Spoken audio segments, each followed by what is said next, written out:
TV. This program is brought to you by Rogers Xfinity, connecting you to more of what you love. Visit Rogers.com for more details.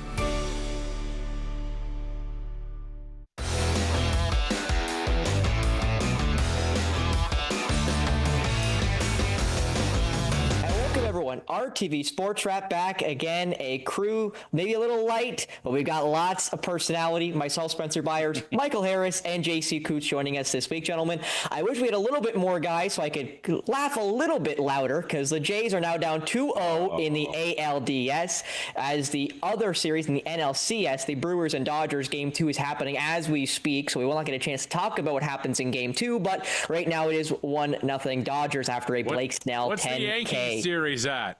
How are the you played 2 more games than we have. At this point, you'll be lucky to play 4 games more than we have. I'm so happy for you, JC. Are you playing the parade yet? Do you know where it's going down Exhibition, down the Gardner with all the construction? Are you going to get a helicopter instead because all the construction down the DVP, Gardner, and QEW? I mean, I'm just asking. There's still the Yankees with their fall golf clubs out. That's and the Jays have their bats out still. So I'm with JC on that. Hey, for a whole 3 more days, guys, I am so happy you got your your extra week of baseball. It makes me, my heart bleeds for you guys. It just makes me feel all warm and fuzzy to see you guys get an extra week of baseball that we didn't get. But, It happens.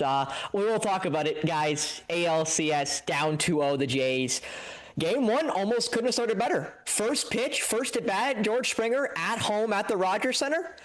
Crushes one. Makes it 1-0 Jays. And I'll be honest, guys, I saw I realized the game was at 5, and I checked the score, and I look at the box score, 1-0 Jays. Already checked the thing. Yeah, George Springer, first at bat, hits a home run on the first pitch he saw from Bryce Miller. And then they got one more hit the entire game, and the game doesn't go their way. Okay, breathe in, breathe out. You're good. Go for Game 2, and Game 2 goes worse. And they lose big in that second game down at the Rogers Center. So I'll start with you, JC. Feelings after those 2 games in Toronto as they go out to Seattle for Game 3 tomorrow? Well, I think a lot of Jays fans were licking their chops ahead of Sunday's game because they knew that Seattle had gone to a marathon 15-inning game on Friday night against the Tigers and used most of their pitching staff through that game, including, I believe, the Game 2 starter played 3 innings in that game. So you had to think right away, well, here we go. We're going to have a beat-up pitching staff that our team, who just scored 34 runs in 3 or 4 games against the Yankees, will be able to feast on. And it didn't quite go that way. And all of a sudden, Toronto sports fans are having nightmares and PTSD because they've seen this movie before. Yeah. Mostly if you're also a Leaf fan, you've seen this movie before where you just have a complete meltdown. And unfortunately for the Blue Jays, that's kind of what happened. Obviously, if you look back at the Gausman game, maybe they pulled the trigger on him a little bit too early and should have left him in the game. I think they probably left Yusavich in long enough. He obviously had some bad luck. There's been some defensive errors that have been made in the first couple of games for the Blue Jays. But if you watch this team during the regular season, they had a lot of these little streaks where they were terrible, and then all of a sudden they regained form. Hopefully they can do that. They have to do that soon, or else they're going to be in trouble. Yeah. I mean, statistically, when you look at it, I think it's 3 teams have ever come back in all of baseball from being down 2-0 in a championship series. So those numbers aren't great. But if this truly is some sort of a Jays team of destiny, then this will be one of the things that we talk about for years and years and years after this is over. If they can somehow go down to Seattle, maybe take 2, 3 would be ideal. But I have a feeling we're going to need at least 6 in this series. So I think they probably do win 2. And then they'll come back to Toronto and have the last 2 games at home at a very loud Rogers Center to play in front of. But I wouldn't panic just yet, Jays fans. We've seen this during the regular season. Hopefully they can work things out. There's going to be some big still questions to be answered. Guerrero was very quiet at the plate. He's nothing like he was in the first round series. So Vladdy's got to get it figured out pretty quick here. I would say that there's some other guys in the batting order that also need to figure it out quick. But then when you look at guys like Lucas, who continues to hit well, Clement continues to hit well, the guys that nobody thought would do anything are still supporting you. So it's just a matter of the Stars trying to figure out their way back in. And I'm sure they will. They've learned quickly all season long, but they have to figure it out fast. Well, JC, you mentioned it. Logan Gilbert only pitched 3 innings because he pitched in the Game 5 against Detroit. As you kind of mentioned, he pitched 3 innings, and they had 3 relievers pitch 2 innings each. And one thing on that Gosman thing, or the polling of 76 pitches, which I know the MLB broadcast, A-Rod, David Ortiz, and Derek Jeter all kind of lamented how much they disagreed with the conversation, how much they didn't like that particular that decision by John Schneider. But at the end of the day, JC, they didn't lose because they pulled Kevin Gausman. They lost 3-1. You score 1 run, you're not going to win a lot of baseball games, almost any baseball games. And a stat you brought up during the regular season going into the Yankee series that I do want to pick at, and I'm pretty sure I've got the number right in my head. I believe you said it was 69-5 the Jays were when scoring 5 or more runs. They even scored 5 in this series, losing 3-1 and then 10-3. So they got to find a way to score runs. And it's got to come, really soon. Because unlike regular season where you're like, oh, long season, they can figure it out, or, bad week, they'll figure it out. In the playoffs, that's where everything magnifies. Doesn't matter what sport you look at. Yeah. So they got to figure it out, and they got to figure it out fast, Michael. Going to you now, Seattle, Game 3. What's your outlook? Yeah, it's tricky. So we've got Shane Bieber on the mound, I guess, is going to start. He did not look great in his previous start against the Yankees. So, it's that continuous, you go from where that starting lineup or the starters were the strength to finish the regular season, or a month left in the regular season, that has flipped. I wonder, how disappointed the team was. They probably knew, but as a fan, I was very disappointed Bichette couldn't come back onto the roster. And I was hoping he'd come into the DH role, and then you'd leave Santander off, who to me doesn't need to be out there, if you could get Springer to play the outfield. But again, that's ifs, and, it's not going to happen. It's scary. They're going to go Bieber and maybe Max Scherzer. That is not, we'll see, I guess. And the bats have to wake up. We know that. JC pointed out really well. The Lucases there, the Ernie Clements are doing their part. But unless you have Vladdy and Kirk and Springer doing it, you're not going to be successful. As I said, I am just worried about their next 2 starters. Does Bieber bounce back? And then they talk about Max Scherzer. He's the bulldog. He's the guy that when the moment comes, he's got that competitiveness. Can he kind of turn back the clock to where he was in the middle of his kind of run of starts in this season and really dominant? As a Jays fan, I sure hope so.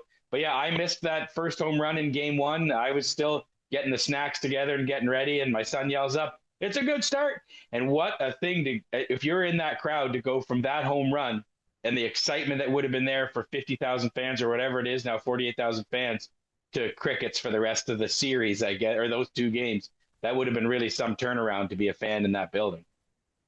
Now, it will be Bieber versus George Kirby. Kirby pitched in Game 5 as the starter against the Detroit Tigers in Game 5. He pitched 5 full innings. He hadn't get allowed a run. He only pitched 66 pitches, though, so he'll be basically on full rest, even on the last 1 less day notice. I am still surprised Luis Castillo has not appeared yet, because he had a full 5 days before pitching only about 2/3 of an inning, or about 2 innings and about a third against the Tigers in that Game 5, because if you didn't know, Seattle in that Game 5 in 15 innings pitched George Kirby, who started, Logan Gilbert, and Luis Castillo. So they went, we're going to win this game for sure if we got to throw every starter we got at it. And they did. And they found a way to get out of it. And now we're just waiting to see where Luis Castillo figures it out. And as you guys mentioned there, Max Scherzer will probably be the guy he shares them out with, but on the other side. And I'm not sure if that is a good... I'll be honest. I can't believe they won't go to Eric Lauer. Remember that? It was like, oh, geez, who do we take out of the starting lineup when we have 6? And it's like, oh, Lauer was so good down the stretch. He's been so good all season. We've been able to count on him. And he doesn't even seem to be one of their high leverage guys coming out of the bullpen. That's the pitching thing that I don't quite understand with the Blue Jays right now, is their seemingly lack of faith in Eric Lauer, who was so good for that middle stretch of the season. Well, and they're going to have to rely on him because, again, as we've kind of seen now around baseball, and we will get into the NLDS now, everyone's been getting pulled early. No one's really been given a long leash. It's been rare to see guys go more than 6 innings, not just in today's ball, but in this playoff run. And a guy that's kind of been used to that, in Blake Snell, pitches a gem for the Dodgers to get game 1 win over Milwaukee. And Michael, tell me how the Dodgers aren't going to make it to the World Series again because they spend all the money. Yeah, they're such a juggernaut. I mean, Blake Snell is an interesting story from how he was really run out of Tampa a few years ago after being such a stud for them, and to find his way onto the Dodgers and still be so strong. Like, talk about kind of lucking into him, to me, the way he was treated going out of Tampa. But the Dodgers are just so good. It's like every time, almost every batter that comes up to the plate, you expect to do something big, right? Like, we watch even the Blue Jays and it's okay. They're top 4 guys. We think, yes, something's going to happen, maybe 5. But right up and down that Dodgers lineup, you expect and are on the edge of your seat because those hitters are so strong. And then, as you said, the pitchers, like, they've got the best batters and the best pitchers. Like, you're going to make the World Series. What's really funny to me is you mentioned Blake Snell, who went from the Rays, where he won a Cy Young. He then goes to San Diego, wins another Cy Young, being one of the few pitchers to win a Cy Young in both the AL and the NL.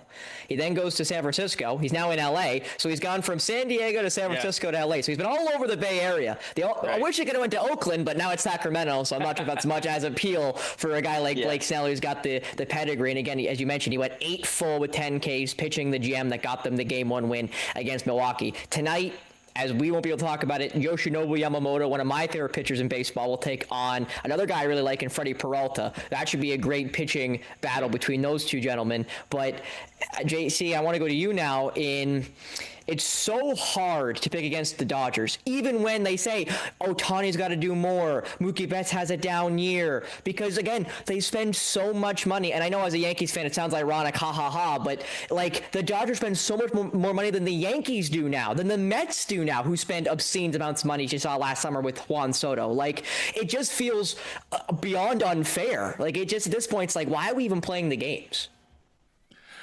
Yeah, and this is why it's been a contentious issue, and why I think was it Bryce Harper that got into a shoving match with the commissioner of baseball, because there is a lot of rumors that they are going to start to think about introducing some sort of a salary cap system.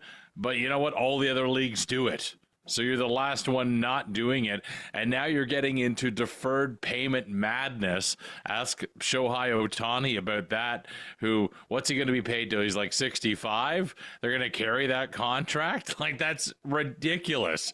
So they have to somehow put a stop to this, because, as you mentioned, it is getting unfair. It's been unfair for a long time. Major League Baseball knew this when they introduced the luxury tax system, which, how many years under that were the Yankees always so far above everybody else just because they could be? Well, I mean, the dynamics of the game has changed a lot, and you can find more money in a lot of places for sure. And I mean, if you really want to introduce a salary cap but still circumvent the system, I mean, there are ways to do that. Just ask, what's his name from the Raptors now that plays for Oakland. Oh, boy. Kawhi Leonard and my good friend Steve Ballmer, the former Microsoft CEO, who's I'm not really a good way to mention that particular story, JC, but I do agree with you that, there's pretty easy ways for teams, and you see it in European soccer all the time, where teams get phantom sponsorships that are basically oil money, and they funnel in large amounts of cash that teams then can spend on players and transfers, and oh my. Like, it happens all the time in major sports. It just doesn't happen here maybe as much, which is why the Clippers story is so much of a bigger idea than it would be, say, if it happened across the pond in France or England or whatever. But no, like, it's so hard to articulate, because, again, I'm a Yankees fan, and I know it's easy to pick on me because I am the team I cheer for the team that's always been that team that's been above the luxury tax. It's played at the unfair advantage. But now we're basically playing the unfair advantage, but we're still paying more than the A's do by 3 times, by the Royals do by about twice as much. The Pirates had a barely $60 million roster in the USD. Like, there's an unfair game, and then there's the Dodgers, who extend it even farther, which makes, again, as you mentioned, JC and Michael, we talked about it, how unfair it is for the Oakland A's, who are now going to be in Las Vegas, for the Kansas City Royals, for all the lower market teams that do not spend and will not spend excess of $150 million, which again is a lot of money. When the Dodgers can spend $400 million, the Yankees can spend $300 million, and the Mets can spend $350 million, and the LA Angels, who don't win, spend $300 million. Like, that's kind of even the best part when you look at some of the teams that do well, like the Royals, who had a good team this year. Cleveland has a good team this year, and I believe they're like between 15 and 10 in payroll in the MLB. And then you see the Mets miss the playoffs, capitulating a really big division lead, and they're like the second or third highest payroll. And you see the Phillies, who are also really high. What I was we've been talking about with some friends is that look at the 4 markets that are still left. Obviously, the Dodgers or Los Angeles, that's as big as it gets. The Blue Jays are a big market. We can't pretend they're not. You know, all of Canada, huge North American city. They're big, but they're not that traditional powerhouse. We'd like to think so, but I don't think they are in terms of Major League Baseball. And Seattle and Milwaukee, like great sports towns, great baseball towns, but not those cities, not Boston, not New York, not LA Angels, who can't seem to put it together, not Atlanta, who has been there, but these I'll call them secondary markets. I don't think small markets is fair, but secondary markets. So in a sense, it is kind of really neat to see these 3 secondary markets trying to vie for who can take down the mighty Dodgers.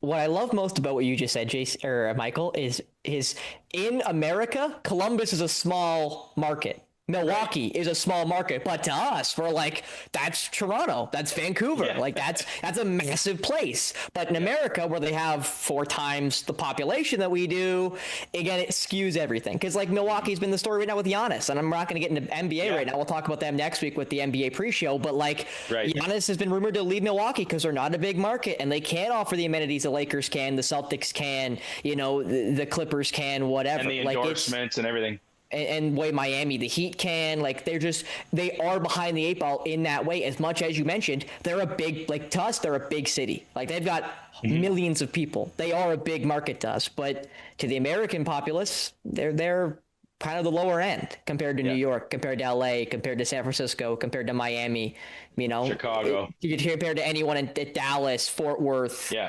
know, Houston, what have you. But now we'll get into the NFL, guys. Because some things have been happening, I guess you could say, because the Cincinnati Bengals, whose offense is garbage, trade for 41-year-old Joe Flacco. I think it's 41. He may be 42 now, but he's in his 40s, Joe Flacco. Doesn't help him. They still lose. And I know that I believe it was the Steelers' Mike Tomlin mentioned he wasn't sure why the Browns traded away Joe Flacco, as now Dylan Gabriel, the former third-round pick, is now their starting quarterback in Cleveland land. And obviously now the backup is Shedeur Sanders, which all the media has been milling when he's going to start as now the fifth-round pick as the backup. So a lot of things happening, guys, around the NFL. Teams doing well. Chiefs getting a big win with a fight after against the Detroit Lions. The Ravens not figuring it out without Lamar Jackson. Even with him, they weren't very good. So I'll go back to you, JC. NFL's shaping up a little bit with injuries included, and some teams that we thought would be great aren't that. Yeah, I mean, this is just the NFL cycle that it goes through. The injuries do add up, especially early in the year, and you can never predict who is going to suffer that season-ending knee injury, but it always happens, and it's always devastating because it's usually a star player that gets knocked out early. We've seen our share of that already this NFL season, and you do see surprise teams emerge that whether by just off-season moves have gotten better or just better, whether it's by just another year of age and development have gotten better. And it's definitely been an interesting year. I mean, who would have thought Indianapolis would be out to a 5-1 start? That's a pretty amazing start to lead the AFC right now. Tampa Bay leading the NFC at 5-1. Also a pretty surprising result. Packers are in there too at number 2. Just want to throw that out.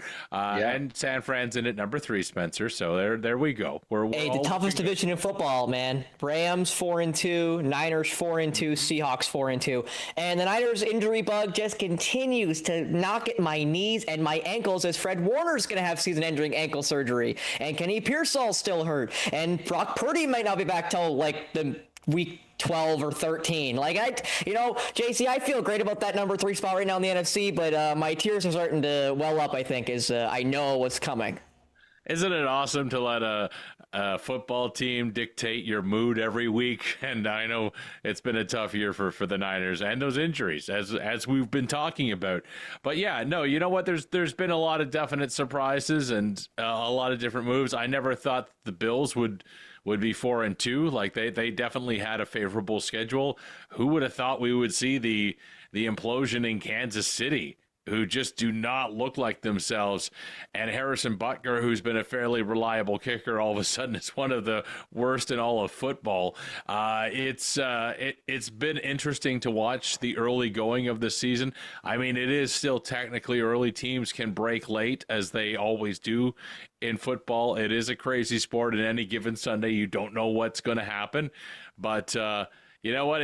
Nonetheless, it's been entertaining. Also entertaining is the fact is just watching people lose their minds about the halftime show, but that is also a tradition that we do every year in football, because guess what? We're getting old and we don't necessarily know everything that's hip anymore. As Grandpa Simpson once said, I used to be hip. Now what's hip is scares me. Well, and I want to mention that, JC, you talk about the Chiefs, who are right now 3-3. Their division's also really good. The Broncos are good. They're 4-2. The Chargers are good. They're 4-2. And the last team in that division, the Las Vegas Raiders, are improving under Pete Carroll and Ashton Genty, their first-round running back, and getting Geno Smith, who's had good weeks and bad weeks, as he kind of had throughout his career. Brock Bowers has been hurt, the guy that I loved and drafted last year out of Georgia, who's really good. They have a great backup tight end, and Michael Myers, former Notre Dame tight end, who was very good for them before they drafted Brock Bowers, which was a shock because they had Meyer. But I am definitely surprised by the Chiefs' struggles there, Michael, but I'm also surprised by the Steelers' really good start, 4-1 right now, leading the AFC North. And I guess, what's been your thoughts of your Steelers so far, Michael? Yeah, so like what was supposed to be a really tough division, right, with Joe Burrow, and people maybe thought Cleveland was going to be decent, but obviously with Baltimore, Steelers have to get off to this good start and keep it rolling, because if Lamar Jackson comes back, all of a sudden that gets it, that they're going to pick up. But Joe Burrow, Lamar Jackson being hurt, and Cleveland being Cleveland, the Steelers are real beneficiaries of their division really being turned on its head. And again, they're not asking Aaron Rodgers to do too much. They're just playing solid football, and it's working to get to 4-1. But my two favorites to get the Super Bowl coming in, the Eagles and the Bills, get off to 4-0 starts and then lose their last two games. So is this just them going through a bit of a reset? Now they're going to start to reel off victories. I think it's more likely for Buffalo. I think Philadelphia might be kind of showing, themselves after being really good for a couple of years, like maybe a bit of a downturn. Like KC, you can't be good every year. But I think the Washington Commanders really missed an opportunity last night to join the Eagles at 4-2, to lose on that last drive to the Chicago Bears, 25-24.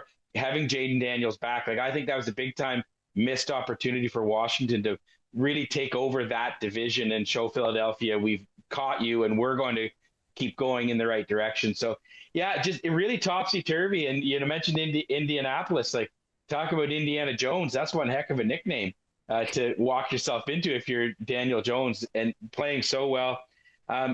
Just really unpredictable. I did not think that you would see the Bills losing 2 in a row like they have, to sit at 4-2. So I think they'll turn it around and start to dominate again. Josh Allen is just too good. And I think the Patriots are a good story. Drake May looking like a real quarterback. You don't ever want to be the guy that follows Tom Brady. You want to be the guy that follows the guy that follows Tom Brady. And so if this new regime in New England and Drake May can kind of get New England going in the right direction, I think that's a good story for the NFL. Well, we talked about tough divisions, JC. We kind of skipped over yours. The Bears all your teams are positive. Bears are 3-2. The Vikings are 3-2. The Lions are 4-2, and then your Packers are 3-1-1. So going to be a really interesting finish there in your division in the NFC North. So I do want to go quickly before we hit the NHL probably. Michael, any team you see turning it around and making the playoffs at this point that aren't in it now or are close to it? Yeah. Geez, that's tough. I don't know. I think the Rams are in, but I just think the Rams are strong. I think they're going to finish strong. I think they're in the playoffs right now as far as that goes, but I think they're going to continue to be strong. Couple of mediocre games from them in their losses, but I have a lot of faith in Matt Stafford that he can keep them going. I mean, he's getting old too, but he just still seems able to really sling that ball and keep them going. And I guess I would say, Washington sitting in second place in their division at 3-3. They're lucky that Eagles come. I think Washington, and Jane Daniels was hurt for a bit, has come back. I think you'll see Washington finish the season strong. JC, any teams for you that right now are on the outside looking in that will push and make their way to the wild card or playoff? It makes me nervous to say this, but the Bears have won 3 in a row, and they might actually be able to make a case for that wild card. I hope they don't finish in front of Green Bay. I don't think they will. But I think if you're looking around at the hot teams right now and who's turned things around in the early part of the season, it's the Chicago Bears, believe it or not. Yeah. I mean, I kind of like the Falcons after that big win against the Bills this week. I know Bijan Robinson said they're for real. I still like to see a bigger sample size. They go at Levi Stadium taking on my Niners next week, so that will be an interesting matchup for them. If they win that one, I would definitely say the stock on them is exponentially higher than just 2 weeks ago when they lost 30-0 to the Carolina Panthers, which is such a weird blemish. But as we talked about, it's just been so unpredictable and so hard to, kind of gather your thoughts on a team. And with just a couple minutes left, JC, I'll go to you. The NHL season has begun. We're about 2 weekends through. Everyone's played between 3 and 5 games. Any teams that have shocked you, surprised you? Any real notes you've made so far through the NHL beginnings of the season? You know what? Not really to this point, just because it is so early and the sample size is so small, and we have to play 82 of these things. So it's really hard to pinpoint anything in specifics. I mean, Colorado is off to a great start with no losses in 4 games right now. So that obviously kind of stands out, but we knew the Avalanche were going to be strong. My heart bleeds a little bit for the Buffalo Sabres, who have been terrible for so long and are starting out 0-3. That's pretty bad. The Islanders are 0-3, but how about Matthew Schaefer? I don't know if we're going to see him back with the Erie Otters because he got his first assist in his second game, I believe it was, and then he got his first goal over the weekend. It wasn't a spectacular goal, but it's a goal. They all count. So you got the first one and done. So we'll wait to see how many of these guys are going to be coming back. Beckett Seneca included in that group, obviously. But right now it's really too early for me to say one thing or another. But I'm happy to see the Leafs losing. So there's that. I'm with you there, JC. My Bruins are 3-1 right now. It's probably the best record we're going to have all season, so I am right behind you on the train. Michael, about 15, 20 seconds. Anyone that's maybe surprised you to begin the year? Boston has surprised me that they're this good. Buffalo lagging behind the Montreals and the Detroits in that Atlantic division, trying to become better and move their way up. Really, I thought Buffalo would start to do it, and I'm sorry that they're not. Yeah, the Atlantic is so interesting now with some of the way the teams look already that we'll have to see how it all levels out as the weeks grow on. But for JC Coots, Michael Harris, myself, Spencer Byers, and producer me editing this, stay tuned next week. RTV Sports Rap back again on Rogers TV. Connect with us by visiting our website or email us at comments@rogerstv.com.